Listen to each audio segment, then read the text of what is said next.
So this is going to be an experiment. Doing it for the first time, I think, but this is our fourth recitation.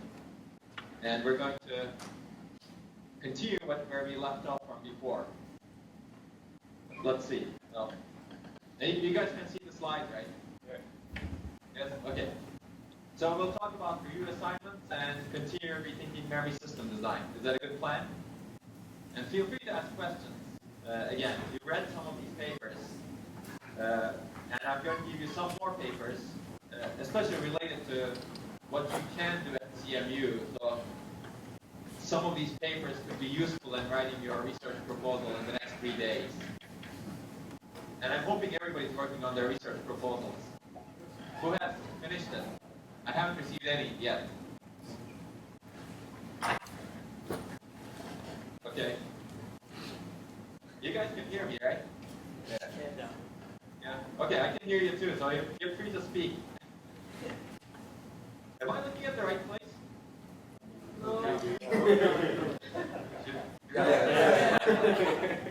Yeah. Oh, okay, I see. I see. There's the camera now. I guess look at the camera that looks at you. That works. Okay. So some reviews. These are again due next Tuesday at 3 p.m. And you know the deal. Now one of them is already. Some of you have done it. Parents via source throttling.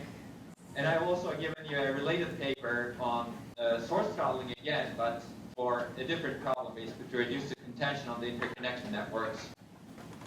Basically, throttling is a very fundamental mechanism to actually reduce contention. And it's good to know. The second paper review is this one. Basically, I'd like to encourage more research on GPUs, and this is one of the not off the press kind of papers. This is my student Rachada. And it's combining multiple concepts, I think. It's exploiting heterogeneity in the behavior of warps to improve performance. And we'll talk a lot about heterogeneity later on, maybe in this lecture too, but this is a very fundamental, another fundamental concept. When you think about the papers, it's always good to think about the fundamental concepts, right? What is it exploiting?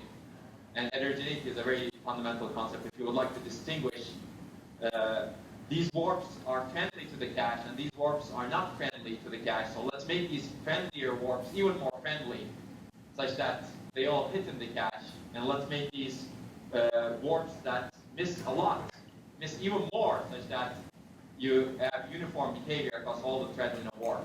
That way you can actually get much more benefits from your cache in the memory system. And that's the idea of the paper, but you'll read it, so I'm not going to go into detail. And the last one is about DRAM latency, and there are two papers. I guess the previous, here, the related paper that I recommend is on dynamic warp formation. I would, if you have time, I would recommend that. It's one of the earlier papers on GPU architecture that was published. And the last one is on DRAM latency. And if you are thinking about projects to do DRAM latency, it's definitely a good topic. People are interested in that. If you can reduce DRAM latency significantly, you can have immediate impact. And the last one is optional. We'll talk about flash memory or large-scale studies, but this will be required later on. Okay, project proposal. Any questions on the proposal? Anybody? I should look at here. Anybody started writing it? No? Who has not started writing it yet? Yeah, I see him. That's good. I don't know if that's good, but at least you're saying. So there are only 3 days left. I would encourage you to write your proposal, because it's going to be important. Doing some planning is definitely important to actually think about what you're going to explore, because things will move quickly soon. Okay. If there are no questions, we'll move on. Okay, make sure you come to office hours. So I won't have office hours tomorrow. I'm in Silicon Valley this week, but if you want to talk somehow, we'll need to schedule some time. But make sure your project is vetted by me before you write your proposal. And I think if you've sent your pre-proposal, and if I said okay, that means it's vetted. Just go ahead and write your proposal and we'll see. But if you forgot to send me your updated pre-proposal, then you should really do that quickly. If I ask you, of course. Yes, there's Yeah. Yeah, actually. Yeah. How thorough do you want our literature review to be for this proposal? How thorough would I want it to be? I mean, the optimal is as thorough as it gets. But yeah, exactly. That's a good answer. I like it. But yes, I mean, it doesn't need to be as thorough as like a 3-page paper, right? You should spend 3 pages. Okay, I'm just saying for this document, like how much of. So I think what I would expect is basically if you look at how I outlined the proposal, the problem, your goal, has anyone done it, right? Basically, what is the related work in the area? I would expect some broad descriptions. For example, people have looked at these things, but they didn't consider this. People have looked at these other things, but they didn't consider this. Okay, that was citations related to that. And if there's a really closely related work that you're building on, then you should discuss it in some more detail, of course. Okay. Does that make sense? Yeah, it was what I wanted to hear actually. Yeah, I don't want to know about all of the papers in the area, certainly. And you won't have space to cover that also. But if you have this broad view, that would be really, really useful to put your idea into perspective, right? Or project into perspective. Okay. And still consider the other possible GPU project. If you have nothing at this point in your mind, oh, I've looked at this, and I don't have any ideas, you might want to go with this warp scheduling championship because you'll get a lot of support online for that. Is there a question or? Okay, no question. So remember, we were talking about these promising directions, and we talked about new memory architectures, rethinking DRAM, but we didn't finish it, so we're going to start with that. And we're going to talk about the emerging memory technology. You've been reading papers in related areas, certainly papers on both topics. And you've been reading papers on the quality of service aspect, or that was the optional paper, but you'll read more. So we'll continue with rethinking DRAM. In-memory computation, you talked about this, right? Actually, I'm not sure how much time I will spend on this one. But basically, we were looking at 2 ways of doing it. One is what is the minimal processing memory support for DRAM, and you can provide there such that you can enable in-memory computation. And the second one was the 3D stacked memory, and I think there's a lot of discussion going on in 3D stacked memory paper. I'm going to rush through it really quickly, but if you have any thoughts, feel free to chime in. Okay, so this is the paper you read. Who has not read it? I think everyone has read it. Everyone has provided a review, right? And there's some discussion going on. I'd like more discussion on the Piazza forum. I think only 5 or 6 people commented on at least this paper, and I don't know how many people commented on other papers. Remember the expectation is you're going to put one substantial comment on at least one paper every week. If everybody does that, we'll have good discussion, I think. Okay, so this paper is about graph processing, and I think one of the interesting things in this paper is it really points out that graph processing is a memory-bound problem. It shows at least some evidence from simulation that you really need to do something about memory to accelerate these graph processing applications. And graph processing is interesting because it's used in many applications today. And if you look at the paper, there's this experiment. If you move from 32 cores to 128 cores, you gain only 42% performance improvements. That's actually not good. You're quadrupling your number of cores, but you're getting only 40% performance improvements. I think this is actually not really unexpected. Right? If you look at processors, if you look at how large you make your instruction window size, you quadruple your instruction window size, but your performance doesn't increase by 4x. Also, because your bottleneck is somewhere else, right?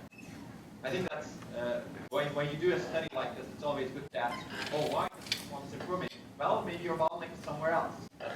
That's all, something to ask when you look at these kind of studies. And you read the paper, but there are bottlenecks in graph processing, and memory bandwidth is a big one. Again, I'm not going to go through this in detail since you read the paper.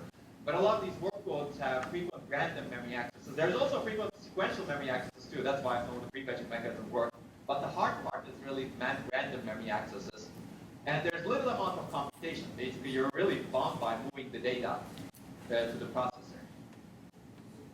And So how do you actually make these more scalable?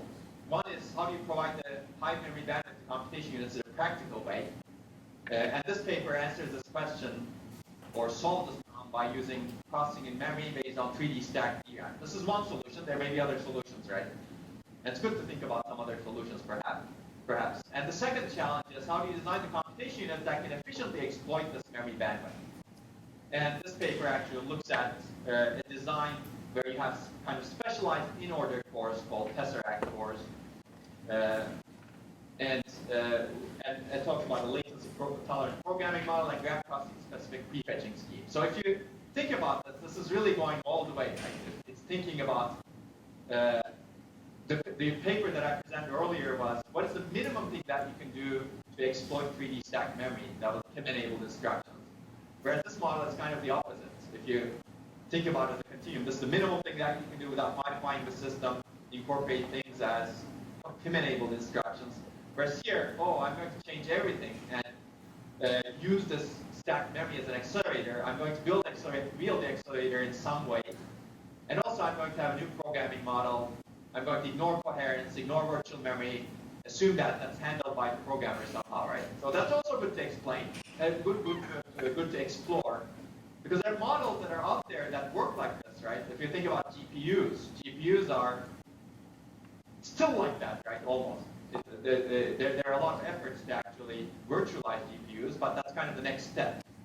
So it may be that you have this processing in memory accelerator, and it may be easier to adopt it as an accelerator, like a device, before you actually figure out how to incorporate virtual memory, cache coherence, all of these things that make it a more integral part of the system. So I think that's whenever you have a different kind of model, it may be easier to start out as an accelerator that some people can find value in that accelerator and accelerate their important applications. And in this case, the paper makes the case for graph processing. And again, I'm not going to go over this because there's a lot in that paper, but basically it changes everything in the system, or in the accelerator design actually. Let me go back here. Basically, you have this memory map accelerator interface, no caching, physical addressing, no virtual memory basically. So you leave this memory to the accelerator, and the accelerator operates on that memory. Right? And then the graph is somehow partitioned across these interconnected set of cores, and each set of cores actually lives inside this control logic of the 3D stacked memory. It's something like hybrid memory cube. And the hope is that because you have the hybrid memory cube, you have very high bandwidth access from this core to the memory, right? And you have a bunch of these cores underneath in the logic layer. Does that make sense? This is something. Any questions on this? I mean, there's a lot of discussion, and you have a lot of good points in your reviews also. But if there's something you would like to discuss, we can talk about it. No? Is this boring? It's hard to hear. Yeah? No?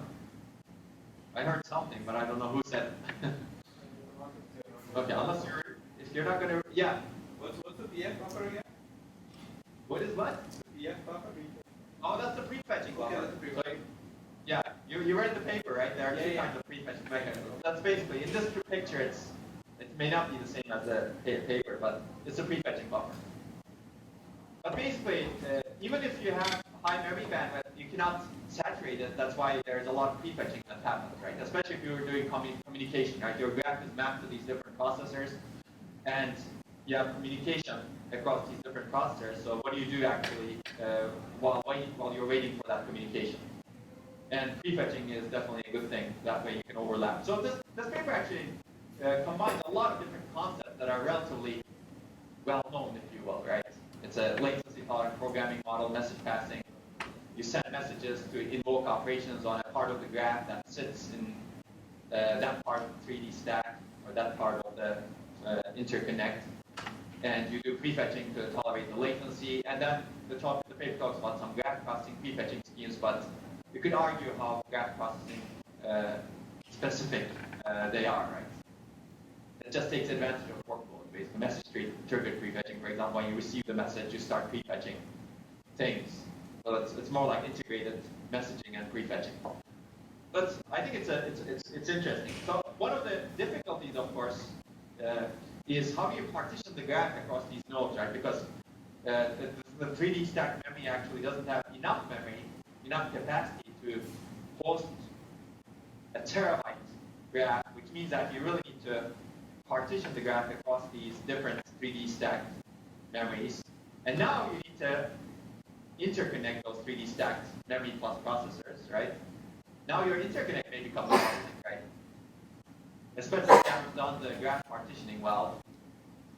And that's something that the paper clearly doesn't solve, right? So that's, I would argue that's a weakness or a limitation of the paper. It doesn't deal with the partitioning problem. It's a totally different problem, clearly. I wouldn't expect to deal with it, but if you somehow have a good mechanism for partitioning, or if you don't have a good mechanism for partitioning, that can actually be the bottleneck in the system. Because you would be communicating across all of those 3D stack logic, yes? I think they do provide a subsection about how to do the partitioning. That's true, but it doesn't explore it, right? Yeah, they try It just talks about it. Yeah, and they show. I think they show a lot of difference with different partitioning algorithms, but they don't expand on that. But I think that's too much for the paper. But they do. I think they do something about it. Yeah, exactly. And it makes sense to do something about it, but this is a difficult problem in the end, right? Because you need to partition the graph such that you localize the communication. Yes. Yeah. So you may be able to do it well for particular access patterns, but how do you do it in the general access pattern? Yes, it's a hard problem. It's difficult. But it's a good problem, right? How do you partition a graph on memories like this? Okay, so you've seen the paper. So there's communication across these different HMC units, hybrid memory cube units, using remote function calls. That's how you invoke execution.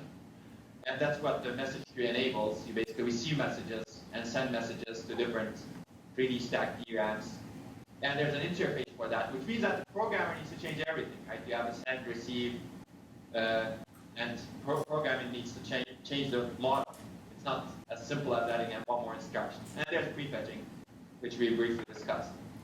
So let's take a look at the evaluation in this paper. So evaluation in this paper, you can actually cut a lot of holes in it. But at the end, again, as we've discussed last time, evaluation is secondary, but in this paper it's also important, right? How do you do this quickly is really important. So that's one of the important skills I think I would like you guys to develop in this course. If you have an idea, don't wait until it gets implemented. Just do evaluation step by step to actually see what the benefit could be. And I think this paper talks about, and does it in a reasonable way. It may not be the best way, but it does it in a reasonable way. So it starts with this DDR3 system with out-of-order cores. And if you look at the memory bandwidth provided to these out-of-order cores, it's 102 gigabytes per second. If you actually change DDR3 to the hybrid memory cube interface, the memory bandwidth you have increases to 640 gigabytes per second. And then this is still the same. You don't change the cores. Cores are the same. And this is another comparison point where you have many core system. Basically, instead of having 32 out-of-order cores, you have 512 in-order cores. So implicit assumption is that that's kind of the same power, but let's not go into that argument. But you still have the same memory bandwidth. So this looks at the performance effect of going from large cores to small cores with the same memory bandwidth. And this is actually there for comparison to this Tesseract system. In the Tesseract system, you have 512 in-order cores total distributed across these 3D stacks. And each 3D stack has 32 cores. But then you have a very high amount of memory bandwidth because the core has direct access using TSVs to the memory. So it's good to do this comparison. So the takeaway, I think, here, the comparison is going from here to here actually looks at increasing effect of the memory bandwidth on out-of-order cores. Going from here to here looks at the effect of dumping down the cores, the smaller cores. And going from here to here looks at the effect of increasing the memory bandwidth. We're actually doing processing memory. Going from here to here is actually tougher because there are a lot of things change when you go from here to here. But at least the processing power is comparable. You you still have 512 in-order cores in both systems.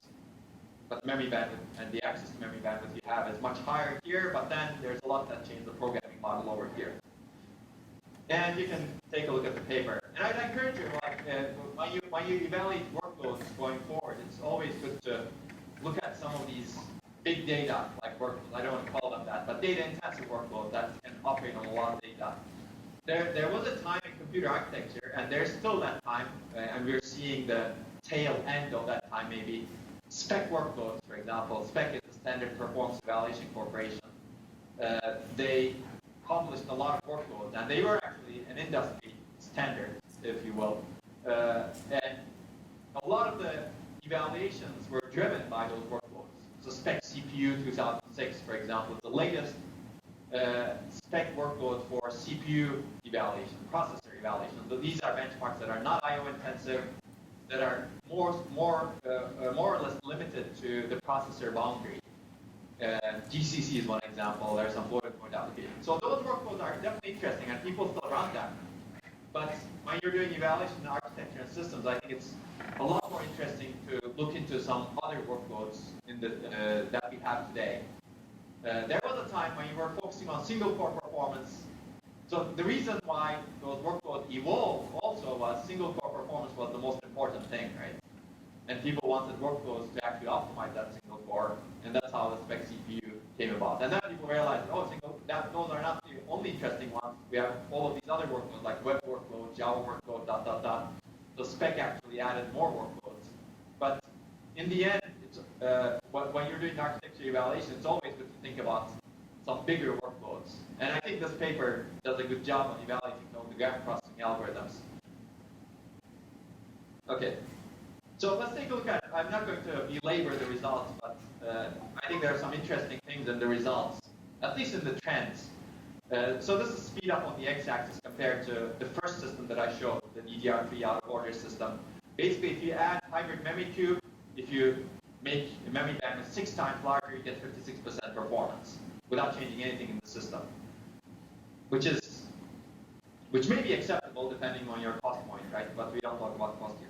Now, if you take that, the second system, make the cores dumber, meaning in-order cores, but add more of them, you actually lose performance because you're not able to tolerate some of the latencies. Out-of-order cores are actually good at tolerating latencies.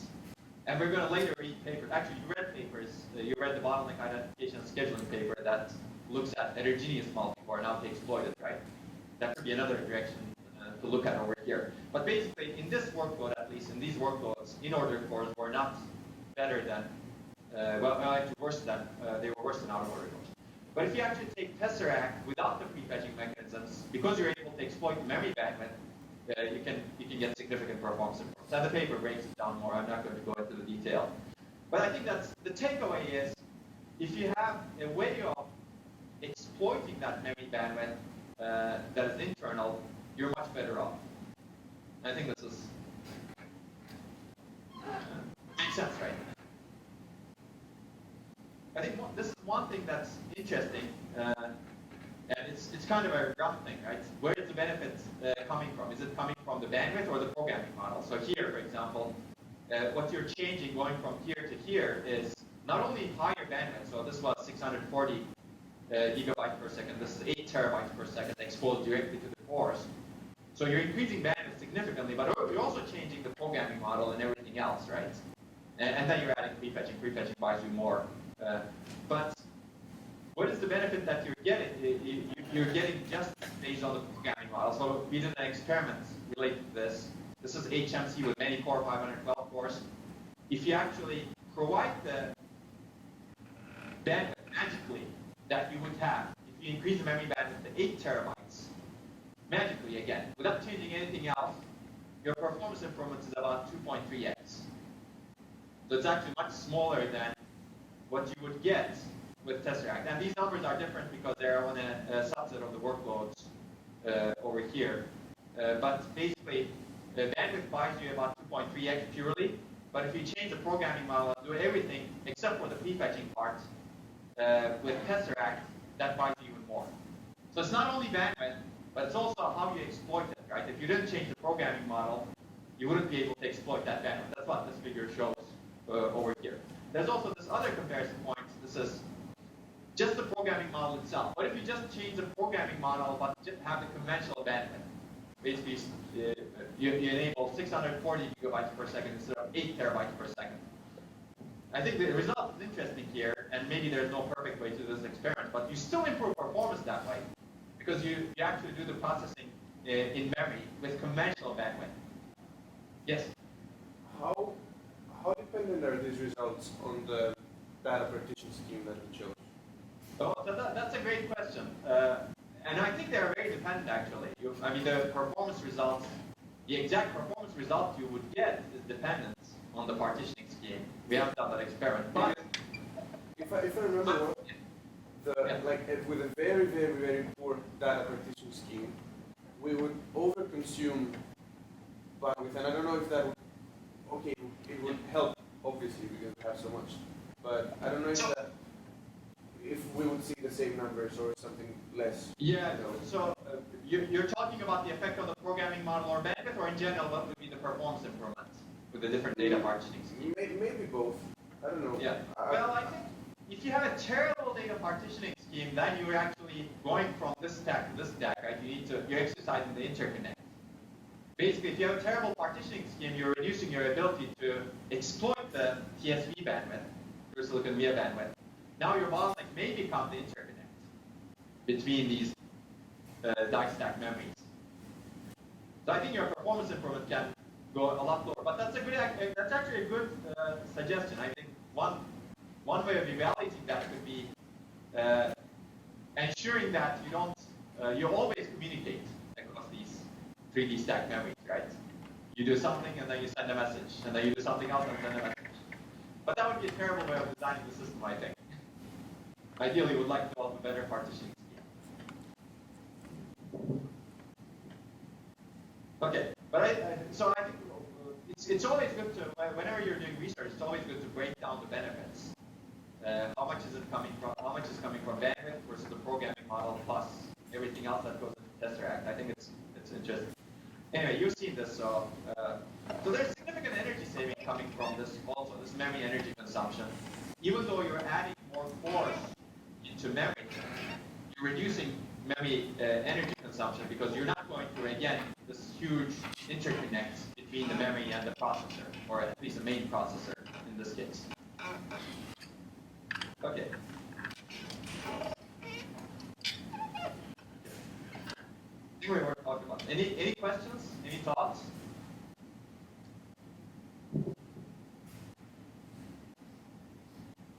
No? Okay, let's move on then. So I have a question. So for the Tesseract, I think the paper goes through a lot of programming model stuff, but it's actually not very obvious why the programming model can give you so much performance benefit. Is there any more insights, like why this programming model is better than conventional programming model? They provide the results, but they don't give any insights on why. Yeah, well, why go to this why model? Why this model is better than conventional model? Yeah, I think.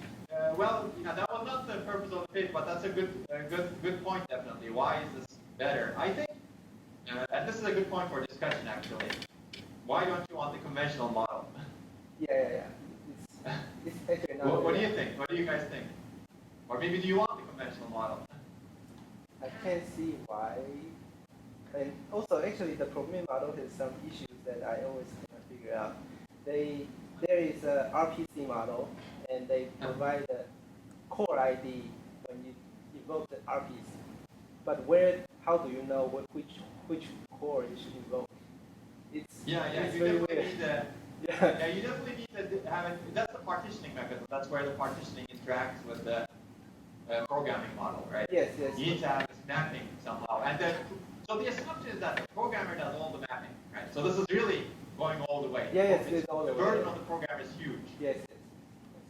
So the programmer knows exactly where the data is, so they can actually specify the data. Nothing is virtualized, everything is physical. Yes. Yeah, think about it as the GPU-like model, right? It's even worse. But I think so let's talk about the programming model a little bit, because I think that opens up an interesting discussion. So I think in you're doing is, if you want to do something like this, you want to invoke some procedure calls, right? On somewhere else, remotely. And that was the main reason for the design of this model. Maybe there are other things that can be improved, but the key thing to provide is you're going to be able to send a message and invoke a procedure call, right? Yes. Remotely somewhere else, where the data resides. I think for that, this kind of model is intuitive. Now, can you actually do it on a traditional programming model? I think you can do it, sure. But I think you will need to augment it with this remote procedure call instructions. Yes, but the distribution placement is a huge problem. So the programmer is for the programmer, it's very hard to figure out the core ID. Yeah, absolutely. So data placement is the key problem here in the end, right? Yes. This is partitioning also, but also placement. Yes. If you can somehow have a mechanism that can automatically do that, that would reduce the burden greatly. Yes. But yes, if you think about the execution model, that's probably the key weakness of the execution model. I don't think it's the programming model. You can probably think about virtualizing it, but data placement burden is very high on the programmer.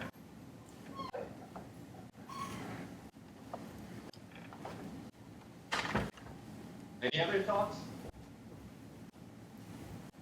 But this is why I find it really interesting to GPUs, because GPUs data placement is really important also, right? Yes, it is. Yeah, so if you want to get the highest performance on GPUs, you really need to place your data. Except here it's harder, I think. In the Tesseract paper, the data placement problem is harder than the GPU data placement problem. And so I saw you were raising your, yeah.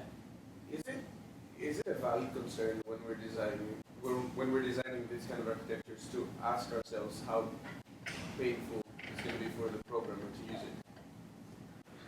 Oh yeah, it's important, I think. In the end, it's going to be the programmers that are going to use these things, right? Yes, I've never seen a mention of that, and on numerous occasions I've thought that could have been much more painful to implement this for the person who's going to use it. You mean for this paper, or? No, maybe for this, general. but it was a general question that I had. It doesn't seem to be a concern. No. Well, I think in research you would like to explore multiple directions. So this paper is taking the approach, what is the maximum you can do if you actually make life really hard for the programmer? Right? It's not talking about that, but I think it's good to explore that direction, because then you see the full potential, and then one question you can ask is, now how do I make life easier for the programmer and get the same benefits? Yeah. So I think in research it's good to explore both. But in the end, the ideas that get implemented, as we discussed last time, right, almost always need to consider what is the effect on the programmer. So GPUs, for example, I think GPUs are a good example. That's why I'd like more readings on the GPUs. I'll provide more readings. But GPUs started out as very hard to program. Clearly, they were graphics processors, and no one programmed them. And later, someone realized, you can actually take advantage of these shader cores inside graphics processors. And there were actually papers as early as 2000. And now you see that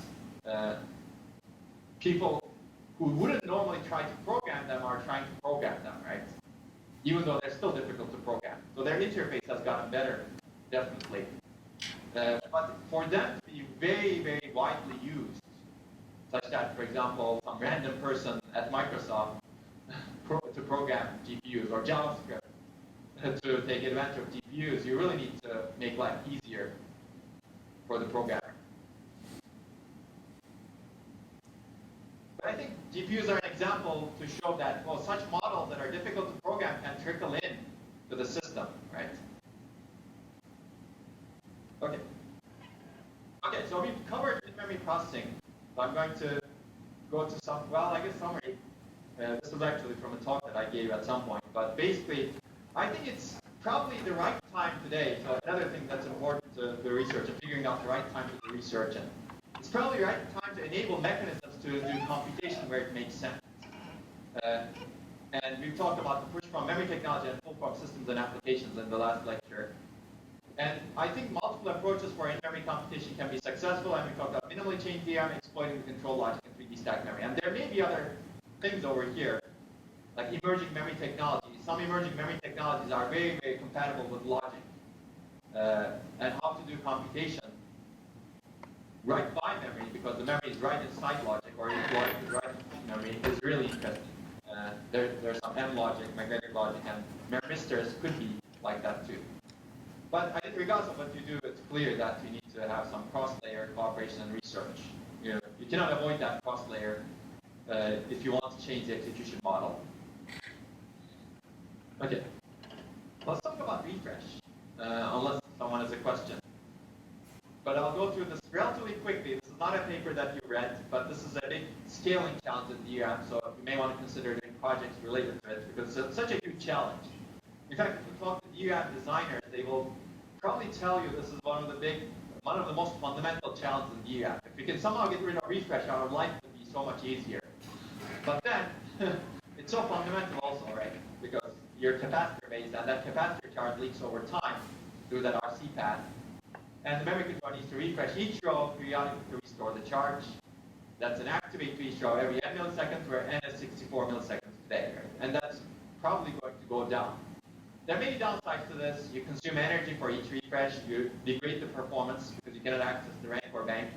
These are actually good research topics. How do you actually reduce the overhead of refresh, right? Quality of service, and refresh rate actually limits DRAM capacity scaling. And this is a paper I might assign later in the future. This retention of very intelligent DRAM refresh paper. It basically looks at device capacity on the x-axis. This is the size of your DRAM chip, basically, a single device. And on the y-axis, percentage of time the device needs to spend refreshing.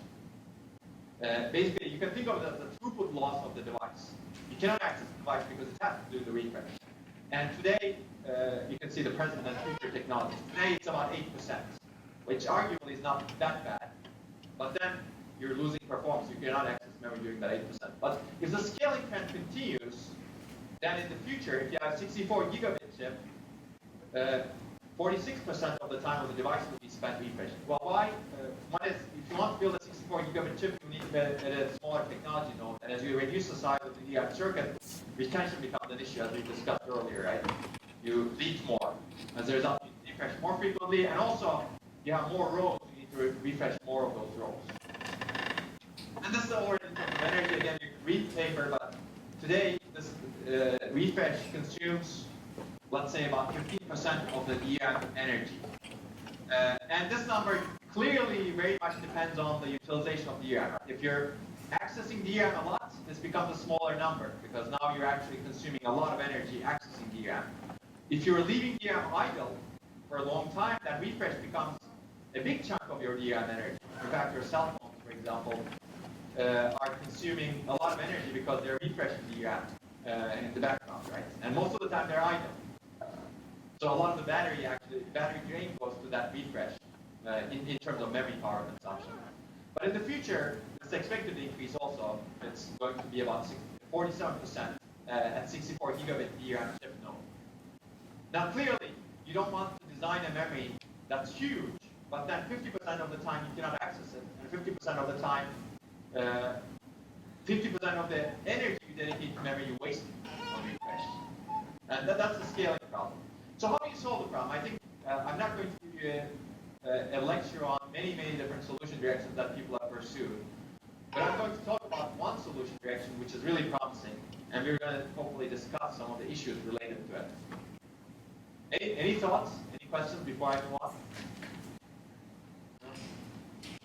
I think this is a fascinating problem, by the way, how to get rid of refreshes somehow. But one of the things that people have observed, and we looked at in our recent papers, is this retention time profile of DRAM. Basically, if you look at all the cells in DRAM, what is the minimum retention time? And for most of the cells, it's larger than 64 milliseconds. Most of the cells you can get away without refreshing for a long time. And this happens because of the cell-to-cell variation, right? It's basically process variation. The key question is, how do you take advantage of it? And some of you have read this paper in 447, so I'm going to go through it relatively quickly. But the key observation is that most DRAM rows can be refreshed much less often without losing data because they can retain data for much longer than 64 milliseconds. The key idea is to identify these rows, refresh rows containing weak cells more frequently, other rows less frequently. That's the key idea. And if you have this information, actually, you can do other things, right? You can actually, let's say, maybe expose this refresh rate on different rows to the operating system, and you can do something else. So what do you need to do for this? Basically, you need to do three things. One is you need to profile the retention time of all rows, figure out the minimum retention time, and then once you have this, pass this information somewhere. And you need to have interfaces for this, of course. One way is storing the rows into bins by retention time in the memory controller. And you read, if you take it 447, there is a very interesting way of doing this using Bloom filters. So hopefully everybody who's taken 447 remembers Bloom filters. So for people who have not taken 447, you guys know what Bloom filters are? You should definitely learn. This is an assignment. Yeah. Basically, it's a compact but approximate way of representing set membership. I'm not going to go into the detail, but it's a very, very useful tool in many, many things you may do in the future. It was proposed by Bloom, Burton Bloom, in 1970 in the communications of the ACM. Okay, and then you do refresh. Basically, memory controller refreshes rows at different bins at different rates, and it can check the Bloom filters really quickly. Basically, Bloom filters give you give an address, and they tell you, oh, you should refresh it or not refresh it. That's the idea. And if you actually do that, the simulation paper showed that you can actually reduce refreshes by almost 75%.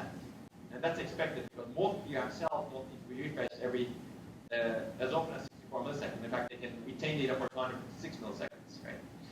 And you get significant performance improvements, that's 9% on those workloads, and then significant DRAM dynamic and idle power. And actually, benefits increase with DRAM capacity. Clearly, refresh becomes a bigger problem. So if you look at this chart at 64 gigabit node over here, the energy savings of retention of very intelligent DRAM refresh, which is what this is 50% compared to 16% at, I think, 8 gigabit node. But then the problem still doesn't go away. Ideally, you would like to scale in memory technology. You would like to keep energy per access constant. But if you look at this, clearly, with the current way of doing refresh, which is auto refresh, that's why this is called auto, energy per access will grow exponentially, and that's not acceptable. If you use something like radar, energy per access grows, unfortunately, which means that you need to have other solutions to keep energy per access constant. So refresh is still a problem even after you exploit this heterogeneity in refresh rates. So what is the key problem here? The key problem is actually this, it turns out. How do you profile the retention time of all the rows in DRAM to actually figure out the minimum retention time? This turns out to be a really tough problem, and that's why DRAM manufacturers think refresh is a big problem. I'm going to skip some of these other papers that we're going to read over time, but how do you find out these weak memory cells or rows that you need to refresh frequently? Remember the VRT problem, variable retention time phenomenon that we discussed in an earlier lecture? The Samsung and Intel paper that talked about it? That's exactly why this problem is hard. Basically, a cell goes into, switches between multiple states. Sometimes it has very high retention time. But then after some point, its retention time tanks, drops down to a very small value. Well, why does this happen? It turns out there's this process, variable retention time process. Charge gets trapped randomly in the access transistor. And as a result, you get trap assisted. This trap assists a gate-induced drain leakage, which drains the capacitor very, very quickly. That's the mechanism. And it happens, unfortunately. It's increasingly happening. So if you look at this paper, that shows that this VRT phenomenon is increasing in modern memories. So you see more cells exhibiting this as the circuit scales down. As a result, it becomes difficult to test the memory, right? And we've discussed this. It becomes difficult to test to determine, to get to a state where you're actually testing with a minimum retention time. Okay, so now you can take a look at. So if you want to do experiments on this infrastructure and this problem interests you, you're in place. You can propose a topic that actually uses these FPGA-based infrastructure, the memory controller, that actually tests different characteristics of DRAM. Who's interested in that? This is a question for the paper. You mentioned, is there, I haven't gone through that. Is there an effort to analytically model that? So it's very choppy. I couldn't hear you. Could you repeat again? So for the paper you mentioned, I haven't gone through that. Is there was an effort to analytically model that, or the phenomenon? There is an effort to model what? The VRT. Oh, I see.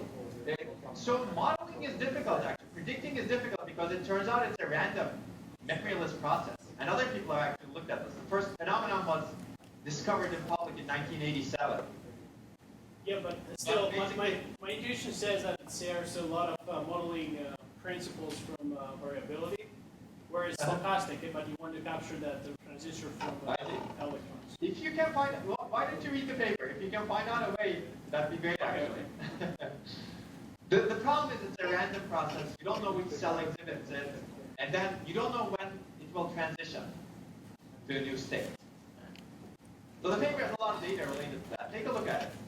But if you can develop a model for VRT, that would definitely be a breakthrough in DRAM.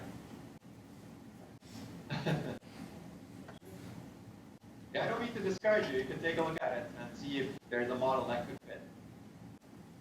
And if you want to do more experiments, there is certain infrastructure to do that. It's actually a very unique infrastructure. It doesn't exist in many places.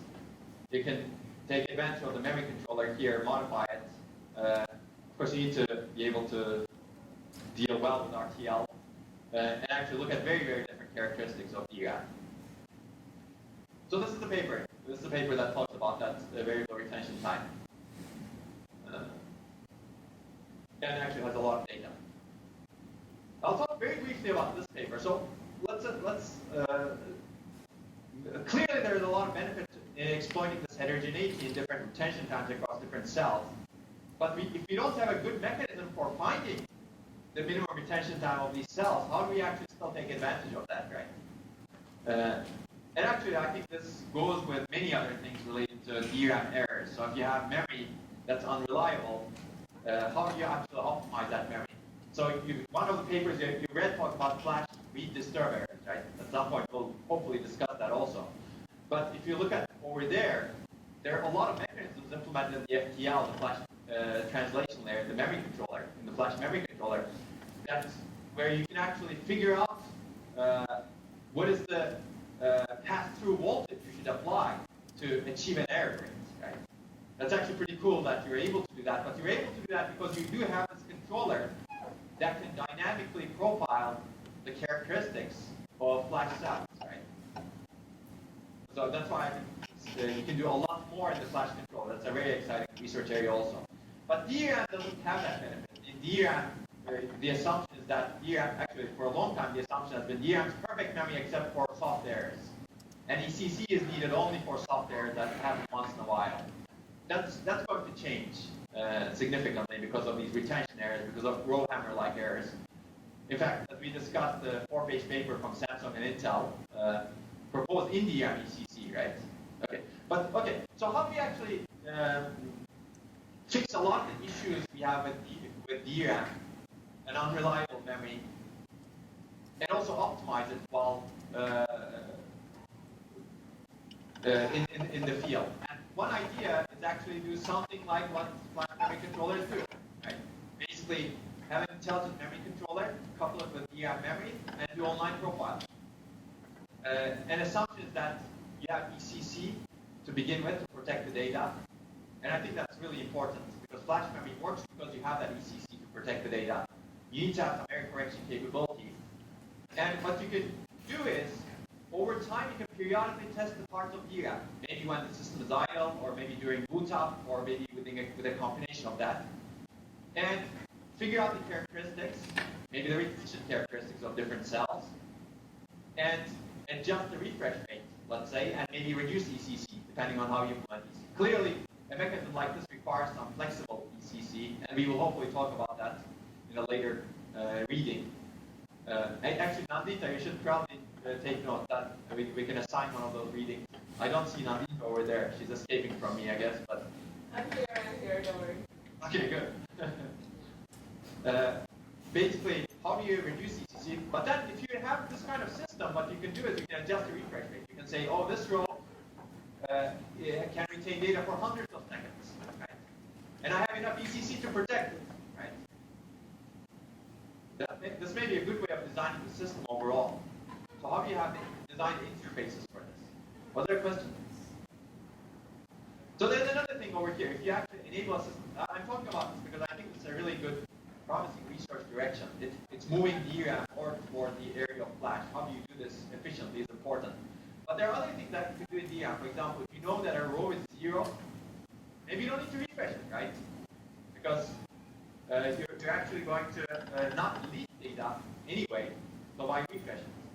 And you can figure that out with online profiling, right? Especially if it's coupled with compression, for example, right? Yes? So Go ahead. this, I guess, works only for like powered systems because you'll be losing a lot of energy doing periodic online profiling, I guess. So Yeah. So that's a good that's a question. trade-off actually. probably on how much energy benefit we get from reduced refreshes to how much energy we spend actually profiling and figuring Yeah. out the No, that's an absolutely good question. Basically, you need to spend some energy for this kind of profiling, and if it outweighs the benefits of refresh reduction, then that may not be a good idea. That still needs to be evaluated. So this is still ongoing. But then maybe you can actually do other things with this, right? Than just reducing refresh. You can maybe correct some of the errors, right? Yeah, I think that you can find out other error mechanisms perhaps this way. But I don't know. I think the jury is still out. So that's actually a really good point also in Flash 2. For example, in Flash today, maybe we should read some of the Flash refresh papers also, but do you guys think Flash controllers actually do refresh today? Flash is not volatile memory, right? Do you need to refresh it? Yes. I got the impression from the read disturb errors paper that I wasn't sure if they do it or not, but it seems like a good idea to handle a lot of the disturb errors. Yeah, or with refreshing. Yeah, refreshing certainly helps those also. But yeah, today, if you look at Flash controllers, refresh is very commonly employed. Why? Because that charge leakage actually leads to the lifetime loss of flash memory. And this is one of the biggest errors. Retention errors are the biggest source of errors in flash memory. Even though we know it as non-volatile memory. And it is non-volatile actually at the beginning of lifetime. But once you start writing to it, and if you have written it enough times, now your charge leakage becomes very problematic. And you need to start refreshing it. And a lot of flash controllers actually initially don't refresh flash. Over time, they write to some of the cells, and if you've written enough times, you start refreshing it. And then your refresh interval increases progressively as you get closer to the end of lifetime. So we'll probably read the paper. Now, Dita, that's another paper to add on the list, flash refresh. But basically, if you think about flash controllers, they do a lot of refresh also, and they do very similar things. They actually have error correction, a lot of error correction in the rows, and you can trade off the refresh with error correction also. And so I guess this is not new from a higher level memory perspective. When you scale memories, you will need to do things like this. That's kind of the takeaway. But then the mechanisms that you have probably will need to be specific to DRAM in this case. The difficulty with DRAM is you're so close to the processor that you're not latency tolerant, right? You don't want to have a lot of latency. Your interface needs to be extremely efficient to be able to do this sort of thing. But this is a very good topic direction also. Any questions? Am I talking too fast? It's hard to see your faces from here, so it's hard to say, am I talking too fast? But okay, I'll keep going quickly. Shall we talk about latency? Yeah? Okay. So latency is actually a really important problem also. So again, if you haven't settled down your project topic, this is a good topic. So if you look at the latency capacity trend, it looks like this. basically capacity has increased exponentially over DRAM's lifetime, or over the years when DRAM has been used. But latency has reduced very little, 20% in this case, and sometimes you don't even get latency reduction. But the problem with beyond latency is still evolving, especially for workloads where you have sensitivity to response time. These memory-bound workloads, latency actually exacerbates a lot of things. Because once you have a latency problem, you have queuing, and you have latencies all over the system, right? Now, what causes long latency? We'll talk about two things. But this is a paper that I've assigned for next week. Unfortunately, we're doing things out of order, but that's okay. Basically, if you look at a DRAM chip, it consists of the cell array and some I/O circuitry, and cell array consists of these subarrays. And you can abstract DRAM latency as the subarray access latency and the I/O access latency. And this I/O circuitry, you can overlap the latencies over there by prefetching and parallelism.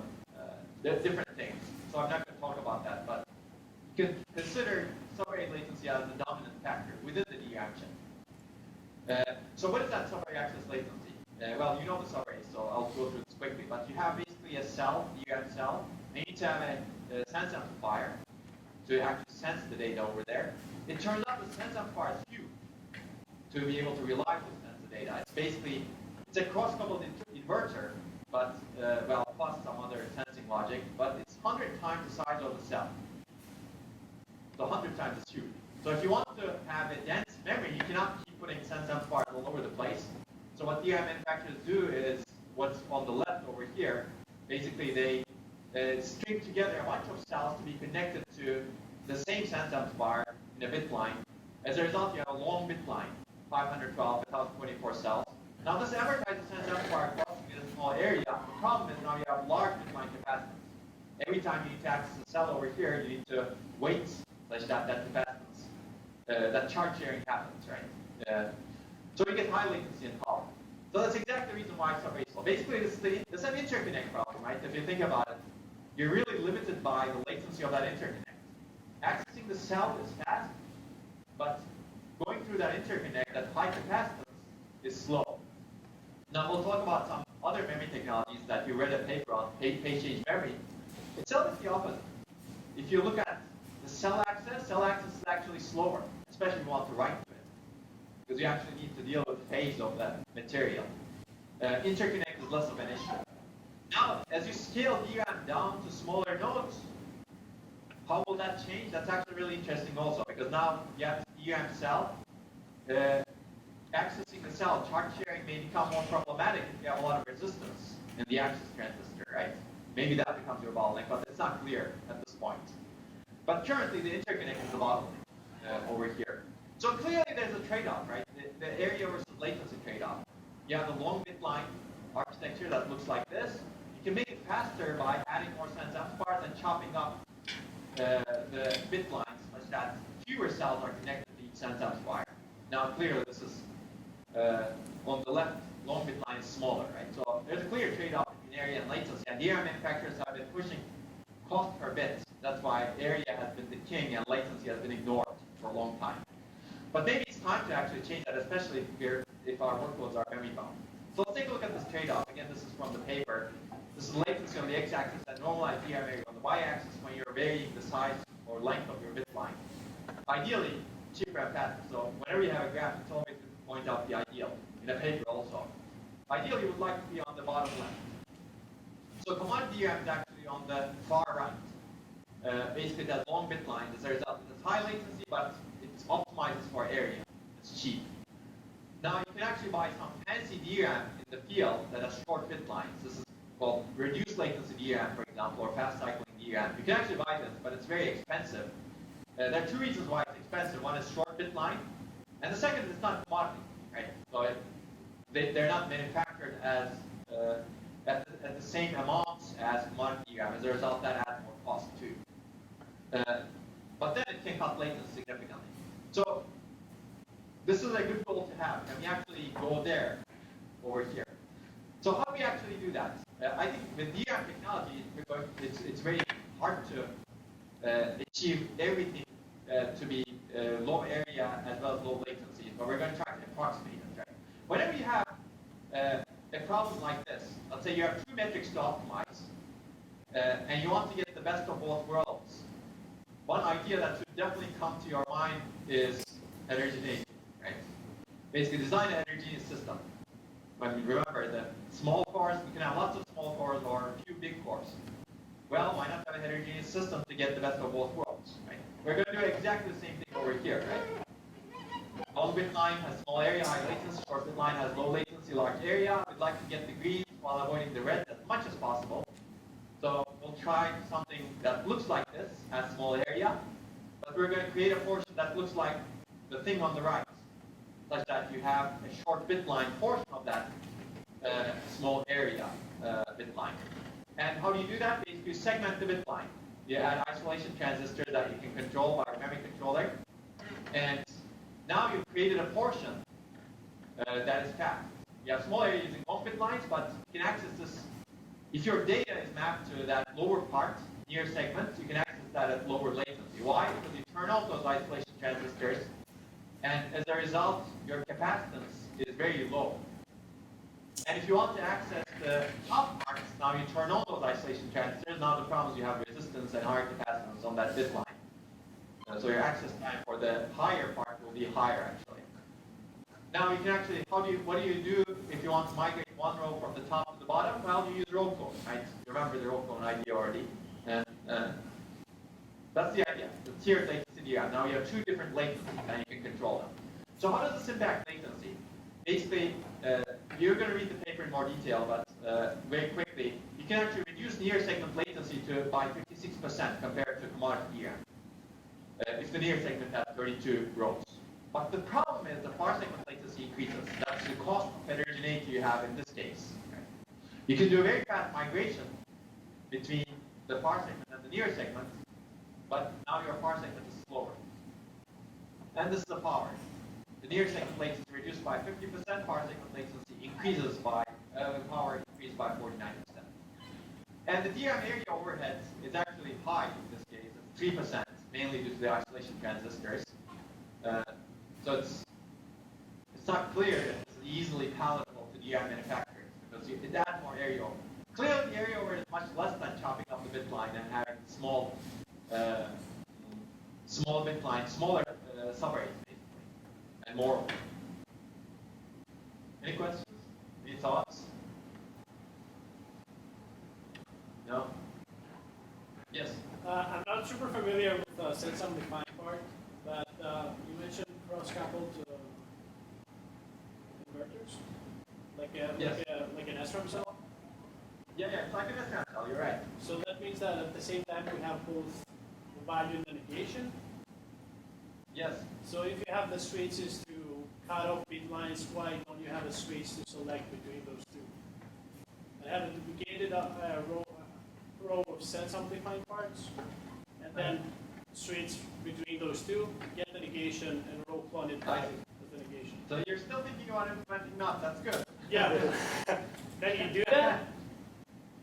So you can do that. The problem is you need to add additional circuitry somehow, right? Because right now the access is to one part, which is, let's say, the positive part. You need to have access to the complement of it, right? So you have access to Q, but you don't have access to Q bar. True. Yeah, but my argument for that is if I want to have a reliable memory, I would rather pay for a more expensive RAM that the reliability is better. So if you can prove that the reliability is better, then you have a case. The reliability is better with what? By flipping your. Oh, I see. By flipping. Yeah, I mean you could certainly have a case. So somebody needs to evaluate the area overhead. So you're definitely on the right track. Okay. Yeah. So there may be a case made for it, but it's not going to come for free. Okay. Okay, so where does this bring us in the trade-off curve that I showed you earlier? Basically, our goal was this. Near segment actually breaks that curve. The problem is far segment is actually farther than the commodity DRAM. So you need to somehow manage this memory. So you have a heterogeneous subarray in your hands. And I'd like to encourage people to think about different forms of heterogeneity you can actually incorporate into DRAM. Maybe heterogeneous subarray is not the only way to incorporate it, to get lower latency in DRAM. Maybe there are some other ways. But let's take a look look at this one, and when you read the paper, have this mindset, how else can I reduce the DRAM latency? So how do you leverage this? Now you have a substrate that's heterogeneous latency. You can leverage it in hardware or software. There may be many potential uses that you'll see the paper. You can actually have a hardware managed inclusive cache. Basically, this near segment is inclusive of the far segment, which means that you need multiple copies of data, which means that you're wasting your memory space, right? But this may be simple. Or you have a hardware managed exclusive cache. Now you have data either in the near segment or the far segment. So near segment is part of your main memory, you're not wasting space. But then the problem is management. Exclusive cache management is always a little bit harder because you need to kind of do swapping of data. You need to maintain exclusion, right? And you could also have software map frequently used pages to the near segment. And you could also say, oh, I'm going to replace DRAM with TLDRAM and not do any intelligent data mapping. This doesn't work actually. This doesn't provide any performance benefit because magically your pages don't get mapped to, your frequently accessed pages don't get mapped to this near segment. And you'll read the paper in more detail, but very quickly, let's take a look at the results. If you do the dumbest thing possible, whenever you access a far segment row, you use row clone to bring that data into the near segment and cache it. And you manage this little cache near segment using LR you least recently used. So it's not even an intelligent management policy. You still gain performance, and the performance improvement is pretty reasonable across a wide variety of workloads. I think it's 80 workloads, but you'll read the paper. So it's more than 10%. And DRAM power reduction is actually about 20%. So there's benefit to the idea, even if you do the dumbest thing and lose capacity.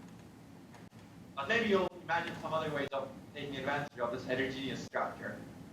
And hopefully I'll see some comments in the reviews related to that. Any questions on this? Thoughts? Yes?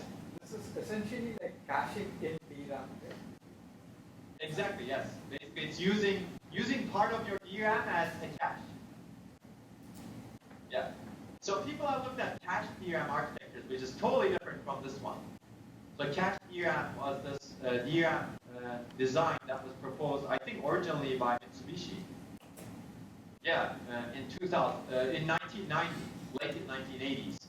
There's an IEEE micro paper that they have wrote about this. But basic idea over there is instead of having a single row buffer, you have many row buffers, let's say SRAM cache. Having an SRAM cache inside DRAM. And that SRAM cache can be shared by multiple different banks, so you can actually manage that cache. Memory controller manages that cache. Now the problem over there is that SRAM is extremely expensive. It's in DRAM. So the area cost of that is very high. So you can take a look at a comparison to that in the paper. But effectively, TLDRAM achieves the benefit of that SRAM cache, maybe a little more limited, or maybe not as limited because the connections are really fast between the subarray, between the near segment and far segment, by using DRAM as a cache. DRAM, yeah. But there may be other ways of doing it, so it's good to think about it. Okay, let's talk about what else causes long DRAM latency. And I'll go through this relatively quickly also. This is not a paper that I've assigned, but it's a related paper. And conservative timing margins, right? I mentioned at some point that we're wasting a lot of latency. It's very similar to refresh, right? You don't need to refresh everything every 64 milliseconds if you know what to refresh and what not to refresh at that rate. But you don't also need to access all of DRAM, all different DRAM chips at the same latency. So DRAM latency is dictated, it's conservative because they're really set to cover the worst case. Worst case temperatures, for example, all DRAM is supposed to operate at 85 degrees, but common case is not 85 degrees. And you can actually, if you're interested in this, one of the good projects could be doing measurements related to this in this area. How hot does DRAM run? I don't think your answer will be 85 degrees Celsius, in the common case at least. But it's designed, the latency parameters are set such that you can enable a wide range of operating conditions, and there's a single set of latency parameters, 85 degrees Celsius, worst case. And also worst case devices. DRAM itself is the smallest charge across any acceptable device. That kind of dictates your latency. But again, there's huge variation, right, in the DRAM cell. Unlike some cells can be accessed much faster than some other cells, your latency, right? So of course this enables the DRAM manufacturers to have very high yield.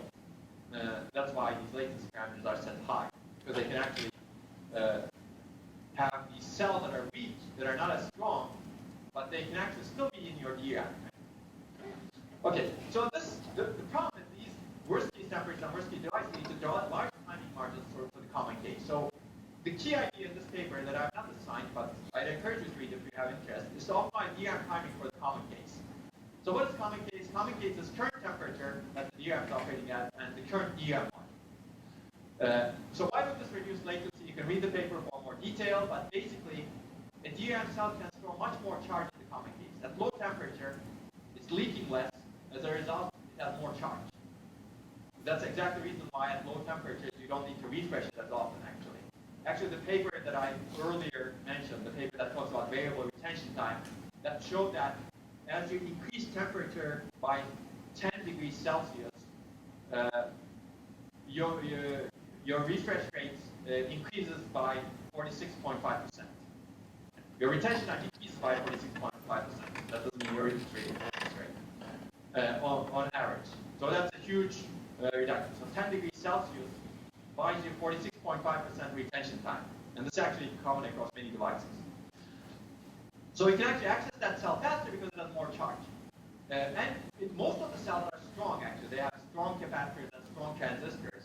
As a result, they can have a lot of charge inside them. They have large capacitors too. The more charge in a DRAM cell is good for latency because you can have faster sensing. Because they can drive they can do the charge sharing much more effectively. You can restore the charge much faster, and you can do the pre-charging much faster. So the paper actually talks about this in detail if you have interest. And basically, you can have faster access.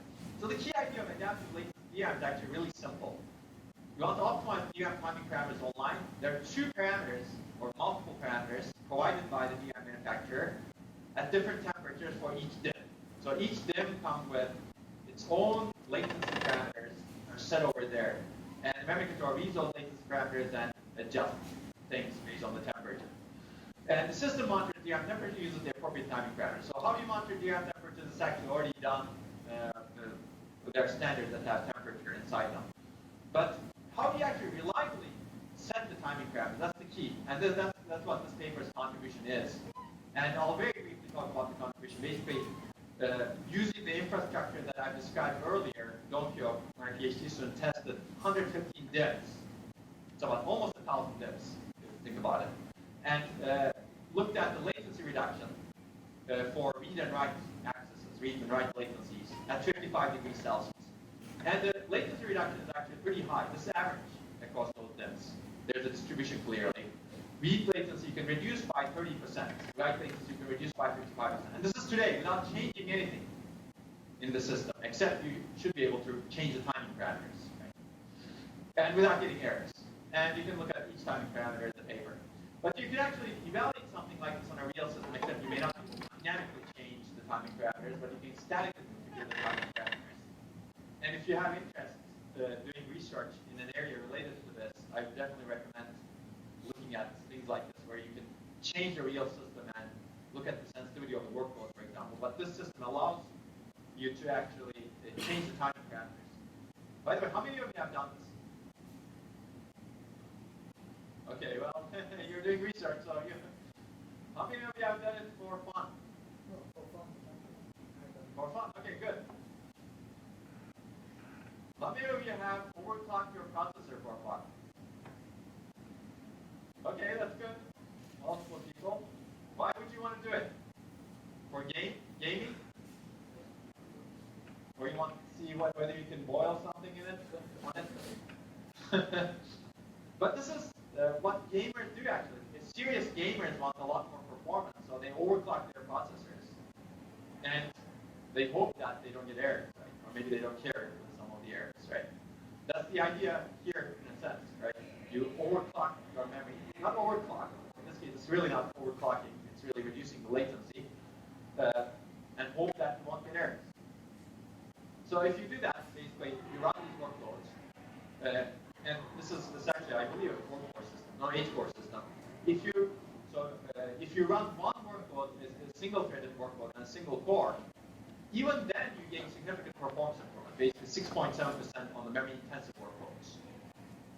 And memory intensive workloads are what you really care about in this case, right? Even with a single core. Now, if you have multi-program workloads, your performance improvement increases even more. You get 14% on intensive workloads.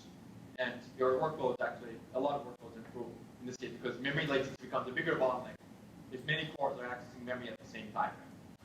So you can actually evaluate this idea on a real system, except you don't do the dynamic changing. At least we weren't able to do. Maybe there are some systems that allow that also going forward. But this is a really low-cost approach of reducing DRAM latency. And if you think about it, it just makes sense to employ, right? But it requires these reliable timing parameters to be communicated somehow. Now, think about the online profiling. Let's go back to the online profiling that we discussed earlier.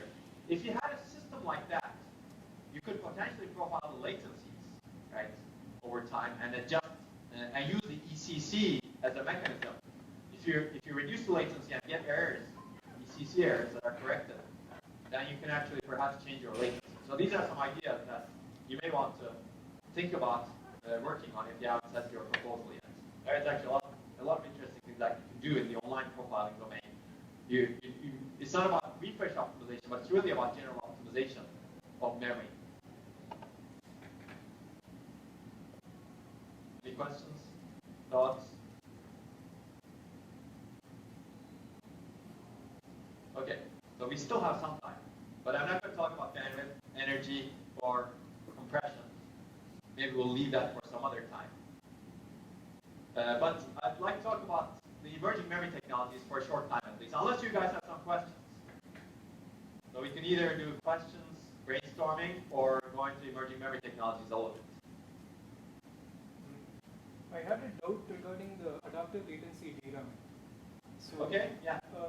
Adaptive latency DRAM essentially allows us to like cluster the time between two consecutive reads can be like reduced in the adaptive latency DRAM, but doesn't that make it unsafe? Like, aren't we going into like disturbance errors because in a given refresh cycle we can now activate the same cell multiple times? So that's a good question basically. So you're concerned about whether you get read disturb errors? Yeah. In a DRAM. Yeah. So I think that's something that has not been examined in that paper. How does this affect your read disturb proneness, if you will? Because that will potentially. I mean, it could be an issue, right? Basically, what's happening right now is we're cutting the extra margin that you have in DRAM to lower the latency. And if you cut out too much margin, then maybe you're more prone to errors like read disturb errors. That's true. So we haven't really attacked the adaptive latency DRAM with that mindset. So these workloads didn't have any problem running, so they were actually all correct in the end. But then if you have a malicious attacker, let's say that tries to do row hammering, how does that get affected? That's something interesting to do actually. You have a good point. So whenever you cut out the margins there, you always reduce the, I don't want to call it guarantees, but you always reduce the protection provided by those margins, right?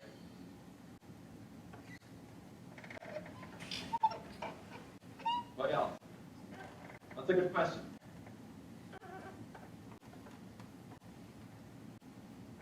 No others? Shall we move on to the emerging technologies then? We're not going to be able to finish all, but we'll start. And you read some of the papers, or one of the papers at least. So we've talked a lot about DRAM, and there's a lot to talk about DRAM. I'm not going to do that. I'm going to let you read papers on your own. It's an exciting area. It's the right time to be doing DRAM research, actually. For a long time, it was the wrong time, as we've discussed, but this is really the right time. And there's a lot more to do. It's a not so optimized part of the system. Again, in 447, I said that computer architects traditionally optimize the processor, and they didn't even know what was going on outside the processor, including the memory controller. Storage system designers optimized the hard disk, and they didn't care about anything else. So DRAM sat in the middle. DRAM and the memory controller sat in the middle, and no one cared about it. But it's it's such a critical component. It's the right time to actually care about it. But then there are other opportunities also, which is the emerging memory technologies part. So if DRAM is not scaling very well, one other option is to look at some of these emerging technologies and somehow enable them. And again, this is the right time to be doing this research, although emerging technology research is always harder, right, as we discussed earlier. In the 1980s, if you were doing flash memory research, people would laugh at you, and you need to have a thick neck to actually reflect those laughs. If you're doing research in this area, just believe in it and do it. And I've seen actually some of your reviews actually reflect some of those comments, so it's good to see that variety. Some people question the technology, right? Yes, there's a lot questionable about the technology, but if you don't enable the mechanisms to actually make that technology viable, eventually, when the technology becomes really, really interesting, you may not be able to use it in the best way, right? You may not be able to determine the direction of how it's used. Okay, basically, there's some emerging resistive memory technologies that are more scalable than DRAM, and they're known also. One example that you read about is phase change memory, right? Basically, phase change memory stores data by changing the phase of material, chalcogenide glass, and you read data by detecting the resistance of the material. And it's actually very widely used. It's widely used in the rewritable CDs, not in computer memories. In rewritable CDs, basically, you have these two phases, amorphous and crystalline, we'll see, and they have different optical reflexivity. By shining light on it and getting a different reflection, you can actually determine whether you have a 0 or 1 phase versus the other. But this has become, so why has this become interesting? So it's technology that's really old, from the 1960s. This has become interesting, not because of the phase change memory storage unit itself, but the access device. So if you look at this figure, as I said when I talked about DRAM, every memory has a storage unit and an access device. In this case, well, access device over here, I guess this is the word line, sorry about that. This is the access device. Basically, people have made improvements in these access devices such that you can detect the resistance reliably. And IBM has done a lot of work in this area, actually. It's not an area I've worked in, so I just know that the access devices are reliable, much more reliable than past today. And that's why this technology has become really interesting in 2004, 5, 6, time frame. So it's always good to consider, oh yeah, I have this new material that could be really good memory, but I don't have an access device for it that's bad. Well, I have an access device for it, but I need to shine light on it, and now we have an optical CD-ROM. That's good, but then it's not your computer memory. You don't want to be accessing your memory at millisecond levels, right? Okay, so it's expected to scale to much lower nanometers than DRAM, and it's also prototyped at 20 nanometers by IBM. So that's a really good paper, actually. If you want to get into the guts of the technology, this Raoult paper from IBM, Journal of Research and Development, talks about the technology really nice. It's called phase change memory, scalable memory technology, something like that. Nandita, can we put that up? Sure. Okay, good. She's still there. And this is also expected to be denser than DRAM because you can actually store multiple bits per cell. So you're reading a flash paper that chops up voltage range into multiple bits, right? This voltage range is 0, 0, this voltage range is 0, 1, this voltage range is 1, 0, this voltage range is 1, 1. You can do the same thing in phase change memory. You chop up the resistance range to different levels. The problem is these emerging technologies have many shortcomings, and you read the paper, so key question, can we somehow enable them to replace, augment, or surpass DRAM? So let's talk about the charge versus resistant memory. Let's give a little bit more background about this, and then we'll talk about some system-level solutions. Basically, if you look at the common memory technology that we have today, as part of your main memory or extended main memory, we have DRAM and flash. And I actually consider flash as extended main memory. It makes a lot of sense to design mechanisms to use flash as extended main memory because it's really fast. Except, again, we're writing a lot of software to go through and access flash, and maybe we don't have the right interface, so we're not really exploiting the capability of flash. So that's another paper that we should put on the stack, talking about why we're not using the capability of the flash device that we have today. But basically, both of these memories are charge-based. They write data into either the capacitor or the floating gate transistor by capturing some charge, and they read data by detecting voltage. Resistive memory is completely different. You have different technologies. You write data by passing some current, but you read data by detecting the resistance. Charge-based memories have limits. probably resistive memories have limits too, but they are more scalable. The problem is you have difficult, charge placement and control is difficult. In Flash, it's a floating gate charge. So, what if you have only one electron over there? Well, how do you actually detect the charge, right? In fact, in the latest Flash Memory Summit, where I presented and I attended, people were talking about less than an electron in the floating gate and detecting that. How do you do that? Well, it's difficult, basically. It's not so reliable. You need to have a lot of error correction mechanisms to be able to figure out whether they're charged or not charged, or whether they're this much voltage or this much voltage, right? In DRAM capacitor, we talked about this. But basically, reliable sensing becomes difficult as this charge storage unit size reduces. Let's look at some of these memory technologies, just to give you an idea that PCM is not the only one, even though you read a paper about it. So phase change memory, you inject current to change the material phase. Resistance is determined by the phase. STT-MN, you inject current to change the polarity of a magnet, and you have a reference magnet. Resistance is determined by this polarity of the magnets compared to that reference magnet. And this is also very promising. In fact, its characteristics are much nicer than phase change memory as a potential replacement for DRAM. The problem is STT-MN cell size is huge today. You cannot put these polar magnets, if you will, in a small cell size. It's scalable, but today it's to be able to operate it well. The cell size is actually, I think it's even larger than SRAM today. That's why people are thinking about using it on chip as an L3 cache, for example. But I think the jury is still out. So, and the third one is memristors, or RRAM or ReRAM. You may have heard of because there was a lot of talk about it for a long time as the fourth element of the circuit element, right?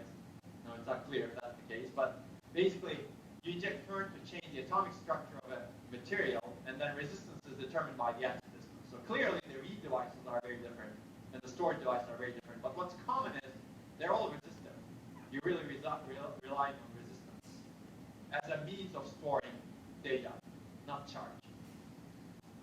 So phase change memory, a little bit more detail. Basically, you have phase change material. An example is chalcogranite glass that exists in two states, amorphous or crystalline.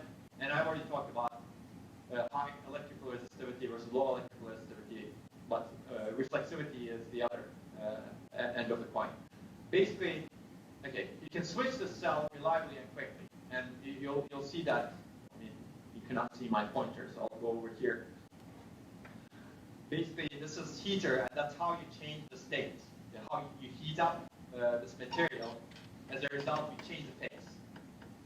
So how does it work? Basically, to do it right, we change phase by injecting a lot of current. If you want to set the cell, right at 1, let's say, you sustain the current to heat the cell above a temperature, crystallization or crystallization temperature, and you do it for a long time. So basically, you have asymmetric latencies to set the cell or reset the cell, as you can see. To reset the cell, you heat it even more to above a melting temperature and quench. So these are actually the hard parts of phase change memory, and that's the device level. You hope that these issues are solved, because some of these temperatures are huge. So 650 degrees, for example, Celsius, to be able to reset the cell. And to read, to detect phase, we have material resistance. And these are actually some cool pictures from IBM that looks at the different states. This is the set state. You can see it, and you have the reset state that has high resistance over here. It's like a mushroom cloud here. But basically, you have a huge resistance range. That's what makes it actually reliable to detect. So there are many opportunities in this. We can go into the lower level detail. And if you're really interested in the lower level detail, you should definitely look at that Rao book, not the book, but the IBM Journal of Research and Development article. But let's take a look at the opportunity over here. Every time you see a new technology, you should always look at the opportunity and the downside. But without knowing the opportunity, you can always kill the technology, right? So that's why it's good to look at the opportunity first.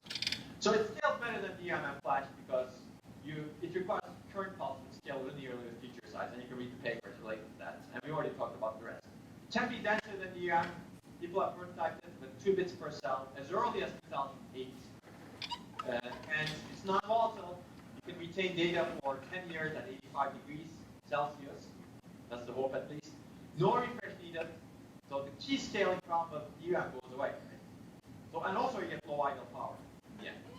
So the paper that you read is more of a survey plus making a case kind of paper rather than proposing a new architecture. I mean, in the end, it proposes a new technology as part of your architecture, conventional architecture, right? But basically, it's survey prototypes that were published from 2003 and 2008 in many of these conferences that are device conferences and circuit conference. IEDM, for example, is an International Electron Devices meeting. A lot of new technologies get introduced over there. And the paper derived parameters for phase change memory for 90 nanometers. The feature size is 90 nanometers, right? And if you look at this, this is one of the graphs from a later paper, but it's a difficult thing to do, right? First of all, if you want to say, oh, I want to look at this technology and enable it at the architecture level, first you need to figure out the parameters of the technology.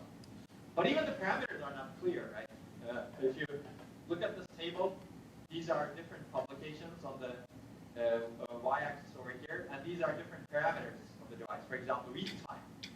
That's important for reading. But some publications don't even give you the read time, right? And there is not a whole lot of consistency, although this is one of the parameters that is more or less consistent. You can see that it's 48 to 70 nanoseconds, which is pretty good, actually. But other parameters are not clear. For example, there's a huge variation in write endurance, right? I think there was 10 to the 4 to 10 to the 8, maybe 10 to the 9 over here, yes. So basically, you're dealing with a technology that you do not know much about except you have some ballparks, right? And that's what this paper tries to do. But I think the key is, in terms of latency is comparable to DRAM, but it's slower. It's definitely not in the flash range. If you look at this graph, if you assume a 4 gigahertz pure storage processor, this is the kind of latency ballpark that you get. Flash is very far away. Phase change memory is very close to DRAM. And clearly, hard drive is much farther away. So basically, read latency, at least with the ballpark of analysis, it's much faster than flash. It's 1,000 times faster than flash, but 4 times slower than DRAM. And write latency is like that, and you can look at. Basically, write bandwidth is lower than DRAM. Actually, write bandwidth becomes an issue because if you want to do a lot of writes, now you need to actually do a lot of heating of the circuit, right? How do you actually sustain that heating? How do you have the power to do that? So that's actually one of the big issues in phase change memory. And I'm really curious if this announcement for 3DX points from Intel and Micron as phase change memory, how they resolve some of these issues, right? That's actually really interesting. But the question is, we don't know at this point. But we can still do architecture research. That's the good part. Because we can do something in the system level, maybe to enable these. And energy is much higher than DRAM, especially for writes. But energy is on par with flash, actually. Endurance is a problem. So this is one issue that phase change memory introduces that has not been traditionally dealt with in DRAM, right? DRAM, as far as we know, it doesn't wear out. Basically, you keep writing to it, and there doesn't come a point where you cannot write to a cell anymore. At least as far as we know. Right? The problem is a lot of the emerging and non-volatile memory technologies have this endurance problem. Flash has this endurance problem. But in Flash, for example, if you write to a cell 1,000 times, after that you cannot, if you program a cell, in Flash terminology it's programming a cell. If you program it 1,000 times, you cannot program it, read it or write to it again. In phase change memory, you have that problem also because writes induce phase change at very high temperatures and contacts degrade from this thermal expansion and contraction. As a result, you have a limited number of writes per cell. So we're going to assume 10 to the 8, but I'm curious what this will be in reality. Cell size is also important, and you read the paper, so I'm not going to go over this, but basically this will scale better than DRAM and NAND. So let's abstract the pros and cons. Basically, you get better technology scaling, you get non-volatility, and you get low idle power, no refresh. The problem is you have higher latencies, higher energy, active energy, not idle energy, active energy, when you're doing read and write. Lower endurance, and there are some reliability issues also. If we have time, maybe we'll read reliability issues. But resistance drifts, for example, in phase change memory. In DRAM, charge leaks, but it turns out resistance also drifts slightly, and you need to somehow compensate for that. Now, the good news is DRAM charge leakage is relatively fast. The time scale at which resistance drift seems to be much longer than DRAM charge leakage. So this is not as big of an issue as refresh, at least as far as we know with the prototypes. So how do you actually make use of this technology? It's kind of a technology that has a lot of breadth, right? So you need to do something about it. You need to mitigate the shortcomings and find the right way to place phase change memory in the system. And I'm going to talk about everything that I have planned. And clearly, we're not going to get to the paper since we don't have a whole lot of time. But I'll outline some of the research challenges. There are actually a lot of interesting challenges here because where do you place this in the hierarchy? But one thing is it could be stored, right? It could be something like flash or a faster flash. I'm going to ignore that for now because I think that's an easier problem. The harder problem is if you want to use it as part of your main memory. What do? Basically, do you have a hybrid memory with DRAM and control it with the operating system? Or you can keep DRAM hardware controlled as a cache and still have a hybrid of DRAM and phase change memory? Or do you have a pure phase change memory based main memory? Or maybe there are some other options. Right? And these questions actually exist for other technologies also. STT-MRAM, for example, where do you use it? Memristors, where do you use it? How do you mitigate the shortcomings? And there needs to be a lot of system design for it. How do you minimize the amount of DRAM in the system if it's not a scalable technology? How do you take advantage of this bidirectional cache and also main memory? We'll probably read papers related to this later on. Not just taking notes so that she can remind me later. Because one of the upsides of this technology is, so in Flash, you read the Flash read disturb paper, right? It operates on a block level, right? You don't, or page level. You need to read an entire page. You cannot address a single byte in Flash. Well, here it's bidirectional. You can actually modify a single byte. So that's really interesting. And always the question is, you're hedging your bets as a researcher, right? Even as a researcher, but clearly if you're considering this as a company, you would like to take your bets. You don't want to put all of your eggs in one basket. What if phase change memory is not successful, but STT-MRAM is successful, right? Well, you probably like to design techniques that are agnostic to a particular technology. You don't want to specialize your techniques so early on. So this is a picture, this is a cartoon from 2008 that Ben Lee drew while I was at Microsoft also. But basically, we had this notion that how should we organize phase change memory? And initially the thought was, on the left, DRAM-based system. Initially the thought was this. People will move to hybrid phase change memory and DRAM-based systems, and this is interesting. And the key problem here is how do you migrate data? But this was more aggressive for us, the one on the right. But we'll talk about that. So once you have hybrid memory systems, there are a lot of challenges also. And these are actually, a lot of these are unsolved challenges. How do you partition the memory? Should DRAM be a cache or a main memory, or configurable? What fraction do you allocate? How many memory controllers? Do you actually have links between the memories? So you have DRAM and phase change memory, and it has its own DIMM, and you have very fast links between them. Or do you actually do die stacking? DRAM and phase change memory on the same stacked die? So I think all of these are interesting things, especially if your die stacking technology is good. It may make sense to be able to do that, right? That way you can migrate data very quickly between the technologies. How do you do the data allocation and movement? Who manages that allocation and movement? What are good control algorithms for that? And also, how do you prevent degradation of service due to wear out? All of these are actually really interesting problems that are unsolved in my opinion. There have been papers on it, but there has been nothing that has actually solved the problem really well. Now, you could argue that it's an optimization problem, and it's never going to be solved well, but as you go into really good optimization, I think there's still a lot of headroom in this problem. For example, you heard the branch prediction lecture, right? Branch prediction is a really difficult, really important problem in my opinion, but the headroom is relatively low. Whereas here, the headroom is huge. So that's a good place to go into research, where the headroom is huge. So how do you design the cache hierarchy memory controllers of the operating system? I think this is actually really interesting, and we may talk about this at some point. And finally, how do you design the DRAM, PCM and DRAM chips and modules? What are the connections like? How do you actually rethink the design? So this was actually what we did in 2009. That's the paper you read. Basically, if you have pure PCM-based main memory, how do you redesign the system around it? That's actually the goal of the paper, but redesign just the PCM chip, right? So you read this initial study. I'll finish with the results and take questions, and then we'll talk. But basically, you read the paper. If you take a system that we have in DRAM today, and if you replace every single DRAM cell with a phase change memory cell, this is the result that you get. And the result is not good, right? You get 60% performance degradation on these workloads, 120% energy increase, even though you save a lot of refreshes, but 500-hour average lifetime. So your memory dies after 500 hours. And you've seen the endurance calculations in the paper.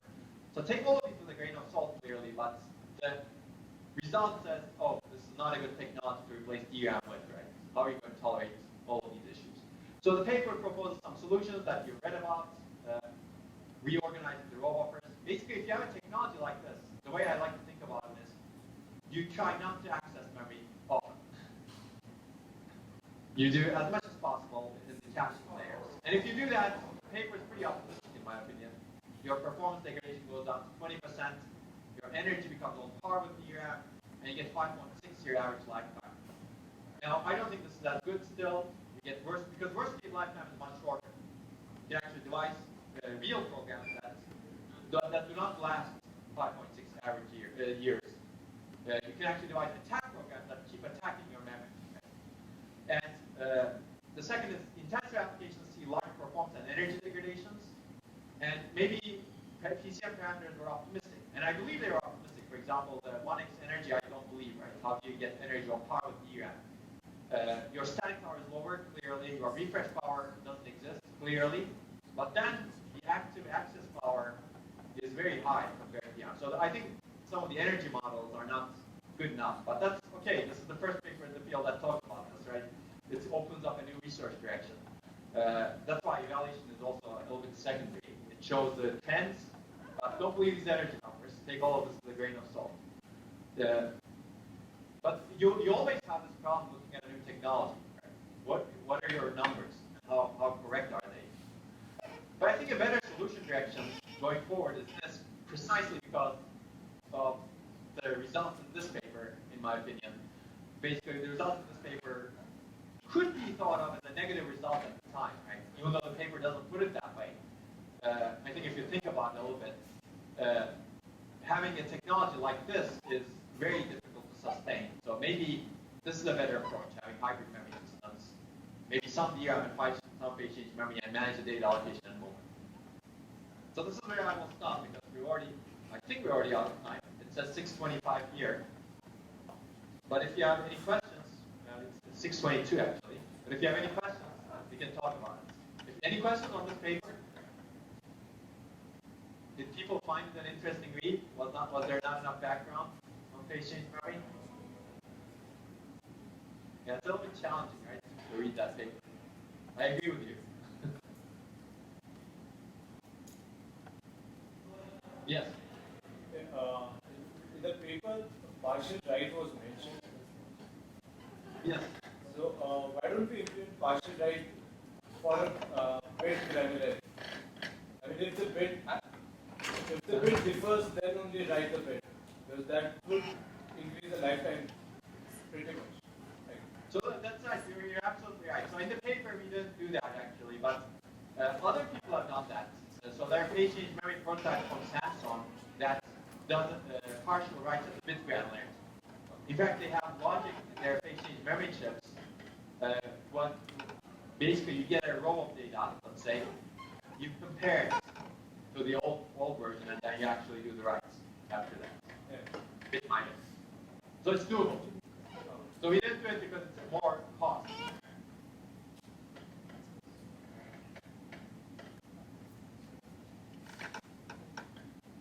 What else? No other thoughts? So it's good to think about some of these emerging technology papers as like opening up a new area. That's how I like to think about this paper. I think there are a lot of numbers that are not fully correct in the paper actually, in hindsight. But it's really opening up a new way of thinking about the system design. Right? Oh, there's this new technology. Let's try to do something to enable that the system can take advantage of it. So there were actually, I assigned this paper because I know more about it. But there were two other papers in the same session at ISCA. This was in ISCA 2009 that talked about phase change memory. Maybe I'll assign the other one so that you can do a comparison. They came from the more system level and they actually evaluated. In my opinion, they did a better job of evaluation than we did in that paper, because they took into account the fact that if patient memory technology scales to smaller technology nodes, the right comparison point is not the same amount of DRAM and page change memory, but if you have 8 gigabytes of DRAM, you should really compare it to 32 gigabytes of page change memory. Now this, you could argue whether that you will ever reach that point, but it's looking into the future and saying, oh, at some point this technology will scale and be much more cost effective than DRAM. Let's evaluate that point in the future. Now, will we be able to reach that point into the future? I don't know. But this enables something which is, now you can have a much bigger working set in your memory, right? Because patient memory enables that kind of capacity. So it's always good to, as an architect, it's always good to stretch the boundaries, not be limited to what you can do today, but imagine. Because if you don't imagine, who's going to imagine, right? Somebody who's going to imagine may build it. But as an architect, definitely imagine and look into that future. Remember the picture of the bird? I don't know what kind of bird it was. I think it was a duck that was flying that I showed in the first recitation. The duck is flying this way, and you look at this point over here. Well, you don't do research to enable that point because it's going to happen anyway. You really do research to enable that point, such that you make the duck fly this way, right? So that's actually the goal. I think that's how I would think about these emerging technology papers. The goal, this is going to happen anyway, but why don't we try to enable something up higher? And if you're successful with maybe 1% probability, well, you can change the world, right? If you're not successful, hopefully some of the mechanisms that you develop can be used in other ways. Okay, I guess I'll stop here because it's been late. Okay, I'll see you next week. If you have any questions on proposal or anything else, please email me.